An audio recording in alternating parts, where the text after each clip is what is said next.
All right, I teed him up in the first hour of the show. He's finally here from Florida, the one, the only, Byron Donalds. Welcome, Congressman. Hey, Sebastian, how you doing? I'm good because we have, I believe, what is it, Thursday this week? The impeachment inquiry hearings will begin. We've been waiting many, many months for this. It's not an impeachment, it's an inquiry. But as we played in your cut, there's so many things to impeach the current incumbent on. I'm curious to hear what your advice is to your own party. What should Americans be told, and what needs to be the focus of this inquiry? Well, I mean, first, everybody, I think, at this point knows about the pay-for-play scheme, the web of corruption, frankly, the bribery that has existed. And I think when it comes to that, we have to actually find the money, chase the bank accounts, and run all that to ground. I think it's important for people to understand that Joe Biden doesn't actually need to have had a dollar sent to him.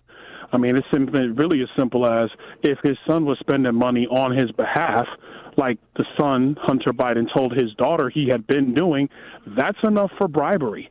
You don't actually have to have it sitting in your house in a jacket with gold bars like Bob Menendez has it right now. Right. So I think that's number one. Number two, I believe there is clearly a violation of the Foreign Agents Registration Act by Hunter Biden, and Joe Biden helped facilitate that violation of FARA. So that's charge number two. And then number three, you talk about the lawlessness of this president. It is high crimes and misdemeanors, in my view, for the president of the United States to just blatantly violate and ignore federal law. He's done that with student loans. His asylum program, which has opened up our borders to migrants from all over the world, which is squeezing budgets and causing stress for blue cities, for blue states, red cities, doesn't matter. All that is a violation of our asylum provisions in federal law because Congress never contemplated using asylum like this when they put the asylum provisions in place. And so those are all the things that I view are impeachment vehicles. We should look at all of them. Let me ask you a technical question on the first issue of the pay for play, that you said you don't have to have any of the tens of millions of dollars that came into the 20 Biden shell companies actually go to a Joe Biden bank account. What is the correct response? Because originally, what did they tell us? The Democrats, the White House said for 2.5 years he had no discussions with Hunter Biden about his businesses, had no knowledge of what he was doing. Then we know that he had lunches with them. We've got the photographs from Cafe Milano. We've got the sworn testimony of his business associate that he was on at least 20 conference calls with Hunter Biden's business associates.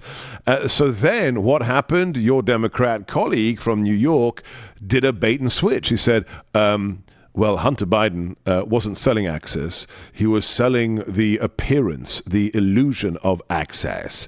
What is the GOP response to that shell game? My response is that when you're talking about corruption and public corruption, for that matter, it doesn't matter if you're actually selling it or the actual illusion of it. That does not matter. The fact is that Hunter Biden was getting all this money because he could call his daddy at any given time. And daddy was more than willing to answer the phone and come to dinner. That's selling access. That's exactly what it is. Right. And it's public corruption, in my view, because they were taking this money through the back door. He was never licensed to represent foreign entities, foreign countries, foreign businesses, never licensed to do that, which is a pure violation of federal law. They threw Paul Manafort in jail for that. Yeah. That's what Hunter Biden was doing, and Joe Biden knew it the entire time. And so you don't get to plead ignorance on this. He is a co-conspirator, and I think that that's an impeachable offense. Will the GOP, will the relevant chairman actually subpoena Hunter himself? What is your expectation, Congressman? I think it's a matter of time. Look, let me talk about one thing. I know it's been brought up about how Don Jr. was subpoenaed 3 times by Nancy Pelosi. Yeah. First of all, Nancy Pelosi is lawless. She did not care about the rules of procedure or evidentiary procedure or what was even just, basic, normal politics. She just wanted to get Donald Trump by any means necessary. The position of House Republicans has always been that we are going to follow the evidence. And so the evidence is not dictated as bringing in Hunter Biden. yet. But we're pretty close to that point. And I think once you can show the wire transfers or cash handoffs or the checks or whatever we're going to find, credit card payments, whatever, once you can start to find that stuff from Hunter Biden, now it's basically saying, hey, man, you got to come in and answer questions to Congress. And the other thing that we got to be prepared for is the fact that the Department of Justice is probably going to try to say that all this is under investigation, so you can't bring him in. But we're not discussing a criminal matter in Congress. Yeah. We're discussing a political matter, and the political matter is the potential impeachment of Joe Biden. Correct. Perfectly put.